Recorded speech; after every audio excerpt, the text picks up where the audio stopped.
Yeah. It's quite something when you think about it. That statistic. Over 90% of everything humanity's ever made. Just gone. It really makes you pause, doesn't it? Makes you question what else we think we know for sure. Maybe the stories aren't quite complete. Exactly. And that's kind of the doorway into our deep dive today, looking at the spread of the world Christian movement. Yeah, we've got some fascinating source material here.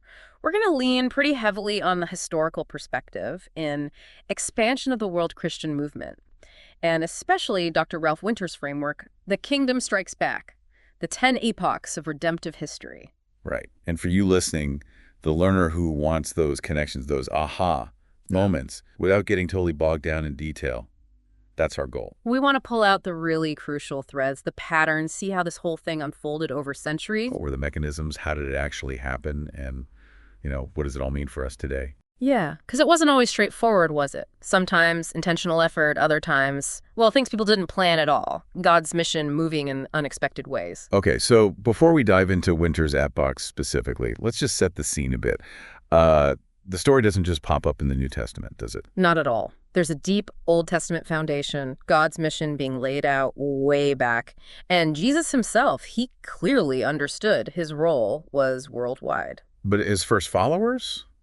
They were maybe a bit slower on the uptake. Definitely. Initially, there was real hesitation about taking the message beyond Judaism. They were focused inward, you could say. So what changed that? Well, a couple of big things. Persecution, for one. It scattered believers, forced them out. And then the conversion of Cornelius, the Roman centurion, that was huge. It forced the issue. And then the Jerusalem Council sort of formalized it. Exactly. They made that crucial decision. Gentile believers didn't have to follow all the Jewish customs. They didn't need to become culturally Jewish first. That was massive for expansion. So that reluctance starts to fade, and we see intentional mission efforts kicking off. Right. Antioch is often seen as that key starting point. A Gentile church sending out missionaries, these apostolic teams. Like Paul's journeys. Precisely. They start actively crossing those cultural lines, moving out into the Mediterranean world. Even with all the challenges, opposition, travel difficulties. Oh, yeah. Despite all that, the message starts spreading, taking root. And by 375 AD, when Christianity gets official Roman backing, it had already gone pretty far. Amazingly far, actually. North Africa, Asia Minor, Spain, Britain, even hints of it stretching towards Central Asia and India. Pretty remarkable for that era. Okay, now here's something I found really thought-provoking in the material. This common idea that, between the early church and the Reformation, Christianity just sort of went quiet, lost its vitality. Right, the Dark Ages myth applied to faith, Yeah. but Dr. Winter pushes back hard against that. His 10 epochs idea argues for continuity. Exactly. It's a framework to see God continuously at work, even in periods that look less dramatic on the surface. It shows this ongoing purpose unfolding. So what's the big idea, the main theme, tying these 10 epochs together in Winter's view? It boils down to God's grace constantly intervening against opposition. And his core method is blessing Abraham and his descendants through faith. Okay. But, and this is the crucial part, that blessing was always meant to be shared, passed on to all nations. Those who receive it are called to be part of extending it. Gotcha. So let's quickly run through those first 5 epochs just to get the flavor. Sure. Epoch 1, the patriarchs, Abraham, that initial choice, the mandate in Genesis 12 to bless all nations, repeated to Isaac, Jacob. You see glimpses like Joseph in Egypt, involuntary blessing almost. Epoch 2, Egyptian captivity again, God working through involuntary situations. Epochs 3 and 4, Judges and Kings. The focus often gets lost, turned inward. And the 5th. Post-exile diaspora. Another involuntary scattering, but it spreads knowledge of God more widely. Even when the chosen people weren't actively missionizing, God's plan moved forward. You still see individuals from other nations drawn in too. Then we get to Jesus, and Winter uses this phrase, incriminating visitation. Yeah. That sounds pretty intense. It is. His point is that Jesus arrives, visits the very nation chosen to be a light, but finds they've largely failed in that mission to bless others. They were more focused on sort of boundary maintenance. And the reaction in Nazareth illustrates that. Perfectly. When Jesus speaks about God's blessing extending to Gentiles, they react with hostility. It reveals that inward focus. Winter argues Jesus didn't initially come just to give the Great Commission to them, But almost to take it away. in a sense, to start grafting in these unnatural branches, the Gentiles, as Paul talks about in Romans 11, because the original branches weren't bearing the intended fruit for the world. Wow. But even with Israel's general reluctance, were other groups still encountering God somehow? Oh, yes. The sources are clear on that. Despite the overall trend, people from many backgrounds, Canaanites, Egyptians, Philistines, Hittites, Moabites, Phoenicians, Assyrians, Romans, all sorts were touched by God's work in various ways. His reach wasn't totally constrained. Okay, so that really sets up the next phase. Winter's The Kingdom Strikes Back, the next 5 epochs. Right. This is where God actively ensures other nations get brought into the blessing, and then they too are called to be a blessing. Armenians, Romans, Celts, Franks, Vikings, all these groups come into the picture. Exactly. But as Winter notes, the pattern often repeats. Those who receive the blessing aren't always eager to pass it on immediately. That responsibility to share isn't always embraced. So let's dig into Epoch 6 then. Winning the Romans, roughly 0 to 400 AD. What made the Roman Empire such fertile ground, paradoxically? Well, several things lined up, almost providentially. The Pax Romana, the Roman peace, meant relative stability for travel. Less risky to move around. Definitely. Then you had the incredible road system, thousands upon thousands of miles connecting the empire. Communication was easier. And language. Crucially, Greek was the common language, the lingua franca, across much of the empire. So the Gospels, Paul's letters, they could be read and understood by lots of different people groups. It was a huge advantage. And you mentioned Paul. His radical biblical principle was key for breaking out of the Jewish context. Absolutely fundamental. Paul hammered home that it's about circumcision of the heart, not external rituals. New believers didn't need to adopt Jewish cultural practices, dietary laws, festivals, physical circumcision. So you could be Greek and Christian or Roman and Christian. Without having to become culturally Jewish first, it allowed the gospel to take root within different cultures, not just as an import. Hugely revolutionary. How did the message actually spread then? Was it all organized teams like Paul's? Those teams were important, definitely, but the sources suggest a lot of it was involuntary go. Christians scattered by persecution took their faith with them. Like refugees, essentially. Sort of. Think of the Arian Christians influencing the Goths, or Ophilas working with the Goths after being exiled. Patrick in Ireland captured first, then becomes a missionary. Trade routes also played a big part, connecting believers across distances, say, between Gaul and Asia Minor. So not always a conscious Great Commission strategy driving it. Often not, it seems. Much more organic and sometimes driven by hardship. Conscious cross-cultural mission strategy was still pretty rare back then. What about the Celts? The text mentions an intriguing link there. Yeah, that's interesting. Galatia, where Paul wrote that strong letter warning against imposing Jewish customs, had a large Celtic population who'd migrated there centuries before. They kept their language alongside Greek. So Paul's message might have resonated with a Celtic background. It's possible. His emphasis on freedom from specific cultural laws might have connected. And maybe those connections through trade or kinship helped the message penetrate Celtic Europe surprisingly early. It's a fascinating possibility. And it seems the early push westward was influenced more by the East than by Rome itself. That's a key observation. The early Irish monastic communities, which became mission powerhouses, resembled Egyptian models, and Greek, not Latin, was the first church language in Gaul.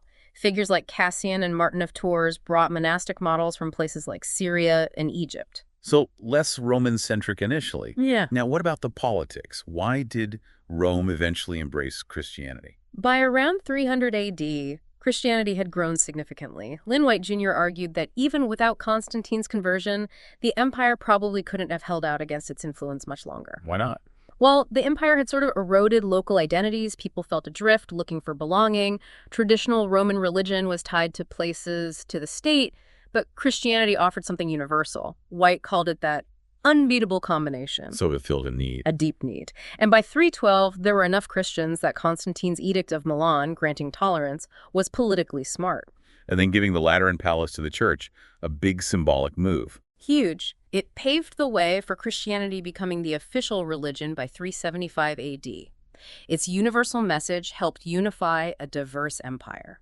But here's the catch you mentioned. Right. The crucial point, mission-wise, is that this newly empowered Western Roman Church didn't really make a concerted effort to reach the barbarian tribes to the north, even though they'd been neighbors for ages. A missed opportunity. Which leads us straight into Epoch 7, winning the barbarians, 400 to 800 AD. And God using involuntary means again. Seems so. Because the established church hesitated to cross those cultural boundaries, God used other ways. As tribes like the Visigoths, Ostrogoths, and Vandals became Christian, often through informal contact, not Roman missions, they ironically became a bigger threat to Rome. But their faith made a difference in how they invaded. Surprisingly, yes. Even though much of it was Arian Christianity, it instilled a degree of respect for life, property, and especially churches. Roman writers even noted they were lucky their invaders weren't completely pagan. It really highlights that missed opportunity earlier, doesn't it?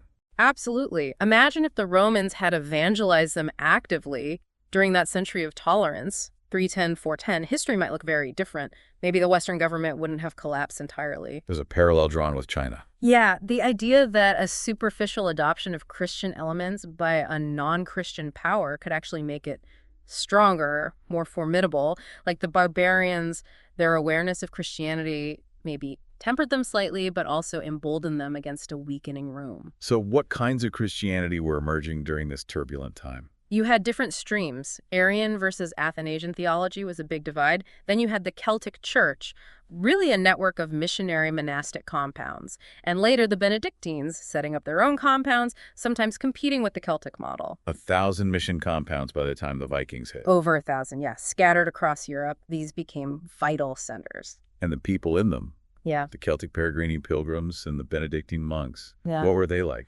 Deeply committed, loved the Bible, disciplined prayer life, chanting all the Psalms weekly was common. And they were actively sharing the faith with Anglo-Saxons, Goths, whoever they encountered, saw themselves as exiles for Christ. Beyond evangelism, they had a huge impact culturally, didn't they? Immense. They preserved scriptures, classical texts, basically saved ancient learning through the early Middle Ages. They kept Roman technology alive, tanning, weaving, metalwork, masonry, bridge building. Their civil, charitable, scientific contributions are often way underestimated. Most everything we know of the ancient world came through their libraries. And it was mostly these Celtic and Anglo-Saxon converts, not the Italians or Gauls who won over barbarian Europe. That's a key shift. The center of dynamic Christianity moved north. Augustine of Canterbury, Rome's official missionary to England, arrived in 596 to find Irish missionaries like Columban already there and having traveled much further. Italy and Rome were declining politically and, in some ways, spiritually compared to these daughter nations. Then Charlemagne enters the picture. How did he affect things? His reign brought stability, renewed communication across Western Europe. He actively sponsored revisiting issues through the lens of the Bible and early Christian writers. He supported Christian activity, even tried public education inspired by Anglo-Celtic scholars like Alcuin. Drawing on scholars from Britain and Ireland? Heavily. Irish teachers were even needed in Rome to teach Latin. It sparked the Carolingian Renaissance, a real intellectual and cultural high point. But he dropped the ball somewhere. His big failure, mission-wise, was not prioritizing outreach to the Scandinavians, the Vikings. Efforts started under his son were too little, too late. It also shows how sometimes the backing of a powerful state can actually hinder faith if it feels imposed. Which sets up Epoch 8, winning the Vikings, 800-1200 AD, a new kind of threat. A very different threat. These weren't semi-Christianized barbarians. They were fiercely pagan, non-Christian, and they came by sea. Making those island monasteries vulnerable. Exactly. Places like Iona, Lindisfarne, previously safe havens, were easy targets, raided repeatedly. Monks killed or enslaved, libraries destroyed. The Vikings specifically targeted these Christian centers, unlike the earlier Goths or Vandals. So that pattern again, lack of proactive outreach, then encounter through invasion. Yep. But here's the amazing thing. The faith of the captives often ended up converting the conquerors. Right. Monks taken as slaves, Christian women taken as wives or concubines, their faith had an impact. From God's perspective, their redemption was key. It was a devastating period, though manuscript losses. The Irish missionary passion cooled for a while. Were there any upsides amidst the chaos? A few surprising ones. Alfred the Great's resistance in England and his push to use Anglo-Saxon for Christian writings, that was huge, maybe sped up using vernacular languages by centuries. And the Vikings themselves didn't stay pagan. No, that's crucial. It wasn't a victory for paganism. Yeah. The Normans in France, the Danes and Norwegians in England and Ireland, they eventually became Christian. The gospel actually started flowing back into Scandinavia, often from England. There's also a suggestion that maybe the monasteries had become a bit too wealthy, making them targets. It's a sobering thought. The shift to the Benedictine model, while structured, might have led to more accumulated wealth. perhaps the Viking raids were a kind of harsh, unintended purification, it did spur reforms, though, like Benedict of Anian and the very important Cluny movement, which aimed for spiritual renewal and centralized authority. And this period ends with the church becoming much stronger institutionally. Very much so. You get powerful figures emerging from these reformed monastic traditions: Pope Gregory III, Hildebrand, who became Gregory VII, Innocent III. They hugely increased the church's influence, even challenging secular rulers. Innocent III authorized the first friars, the new mission orders. So a strong papacy, Christendom established, but still not much outward mission beyond Europe. Pretty much. The main achievement was integrating Northern Europe and deepening scholarship. But the focus remained largely internal to Europe. Okay, leading us into Epoch 9, winning the Saracens, 1200, 1600 AD. We have a new tool, the friars, but also the Crusades. Exactly. The friars represented this new wave, focused on poverty, preaching huge potential. But yes, the era is deeply scarred by the Crusades, a massive, sustained military venture into foreign lands. Led by descendants of Vikings, ironic. Often, yes, driven by complex politics, but with church leadership backing. The result: unprecedented violence, a lasting wound with the Muslim world we still feel today, damaged East-West Christian unity, instability in Eastern Europe, and it cemented this image of a militant, aggressive Christianity. And the source notes the terrible irony that the Crusaders' own Christian commitment fueled this negative outcome. Precisely. It's a stark lesson. Good intentions and sacrifice aren't enough if you misunderstand God's will and methods. You see the contrast with Francis of Assisi or Raymond Lull, who argued for engaging Muslims with words and love, not swords. We keep seeing this pattern. Flourishing, then catastrophe. Constantinian era, Carolingian, now medieval. Is it tied to that failure to share the blessing? The sources certainly raised that question. Was incomplete obedience, holding on to blessings instead of sharing, part of the reason for these setbacks? It's a challenging thought. Then the Black Death hits, even worse than invasions. In many ways, yes. Wiped out maybe a third to half of Europe's population. Yeah. Huge death toll among the clergy, especially the friars. Led to social chaos, multiple popes, rising humanism, peasant revolts, all feeding into the eventual Protestant Reformation. Some sources even frame it as a potential judgment, the removal of the messengers. But even in that devastation, new things were stirring. Printing press, exploration. Right. Seeds of the next era were sown, and the Reformation itself wasn't just about corruption. It was also about new vitality. Yes, increased Bible study, a desire for personal faith spreading across Europe, Italy, Spain, France, not just Germany and England. Cultural factors, too. Germans wanting to be German Christians, not just submit to Latin uniformity.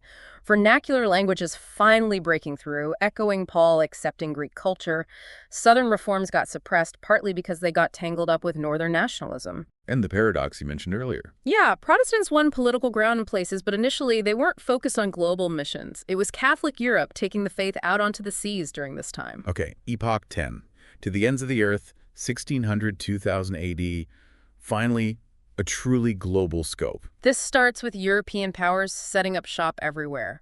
But then that rapid decolonization after World War II, 1945 to 1969, those 25 unbelievable years, a massive power shift. Leading some to question Western missions entirely. Yes, but the sources offer a different angle. Maybe the absence of Western political control makes it easier for people to embrace Christianity authentically, without it being tied to colonial power. Like the Franks developing their own Christianity after Roman rule faded. Exactly, that kind of pattern. And even with moral struggles in the West, the core Christian values themselves still hold a deep appeal globally. People might critique the West using Christian standards. Often, yes. The standards themselves have become almost universal, even when the West falls short of them. This era also saw a huge surge in intentional missionary work. Unprecedented, really. More deliberate, sacrificial effort than perhaps the previous 2,000 years combined. Initially more Catholic. Mostly, from 1600 to 1800. The Protestant awakening for missions comes later, around 1800, but then they make up for lost time. And both Catholic and Protestant missions had a broad impact. Huge impact, contributing to democracy, schools, hospitals, universities, political foundations in new nations worldwide. Figures like Sun Yat-sen and Chiang Kai-shek in China were deeply influenced. What about the idea of Western decline? Does that mean a victory for paganism? Not according to historian Christopher Dawson, cited in the sources. Yeah. It might mean spiritual decay in the West itself, or maybe non-Western powers getting emboldened after initial contact with Christian ideas. There's even a stark warning about potential judgment for Western self-indulgence, neglecting mission. A dark period for the West is possible, but hope for the faith's survival remains strong. And the demographics have shifted dramatically. Hugely. By 2000, Westerners were a much smaller slice of the global Christian pie. But looking back at the agony before growth winning the barbarians, the Vikings, there's hope for reaching the billions, still unreached. God's still in control. The choice remains, doesn't it? Share the blessing or risk losing it for others to take up the task. God's plan doesn't change. Before we wrap up the epochs, though, we should touch on Kenneth Scott Latourrette's overview of Christianity's broader effect. Right, the historian's perspective. He highlighted that incredible spread from tiny beginnings, those pulses of advance and retreat. Each advance reaching further, each recession less severe, but he also noted it was still a minority faith mid-20th century, and even where it was dominant, deep commitment was still a minority thing. He also talked about how hard it is to prove direct cause for big historical movements, universities, science, democracy. Yeah, too many factors involved. But he was clearer about Christianity's dominant role in shaping its own stuff. Churches, monasticism, reformations, theology, though never the sole influence, it was central. And Christianity itself evolved, absorbing things while keeping its core. And what did he see as the undeniable fruits of that core faith? Countless lives transformed, people reflecting Christ's character, whether raised in it or through struggle. The reality of the church as a fellowship, bigger than just institutions, and that core ideal, the kingdom of God, the value of the individual, loving God and neighbor, that's driven so much good. Practical impact, too. Massive. Reducing languages to writing, starting schools, hospitals, nursing, public health, famine relief, fighting slavery despite that complex history with its rise, movements against war for international law, League of Nations, UN, Red Cross, humanitarian work, government ideals, prison reform, art, literature. He saw the biggest impact in the 19th and 20th centuries. And he stressed community. That this ideal isn't lived out alone. Absolutely. Becoming a child of God, experiencing his love, it starts here but needs that community of shared faith and mutual service. It's not a solo journey. Okay, so bringing it to the more recent past and future, this emergence of the two-thirds world as a major mission force. Yeah, that's a huge shift highlighted by people like Theodore Williams and William Taylor. Tens of thousands of missionaries coming from Asia, Africa, Latin America by the late 20th century. Projected to outnumber Western missionaries. And serving everywhere within their own countries, reaching unreached groups, and internationally. Koreans, Singaporeans, Brazilians, Nigerians, Indians. Major sending movements. What's driving that? A mix of things. National independence fostered local ownership. Restrictions on Western missionaries forced local churches to step up. Phenomenal church growth and revivals in those regions generated the passion in people. It wasn't just Westerners passing the baton, it grew organically. But they face challenges too. For sure. Pioneer work among remaining unreached groups is tough.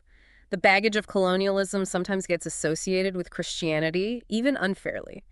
Economic limits are real, needing creative support models, bivocational workers, sometimes weaker admin structures, need for better training, networking. What advantages do they often have? Less colonial baggage, for one. Often more cultural similarity with the people they're reaching. Less economic disparity can make them more relatable. But there's still work needed on building local awareness, infrastructure, and training that fits their context. And the big call is for partnership. Not Western versus non-Western. Definitely. Moving past us versus them or do-it-alone thinking. Real collaboration. The sources even say there's still a role for Western missionaries, but increasingly serving alongside and maybe under non-Western leadership. A truly global effort. So wrapping this deep dive up, God's mission advances through these epochs, often with that pattern.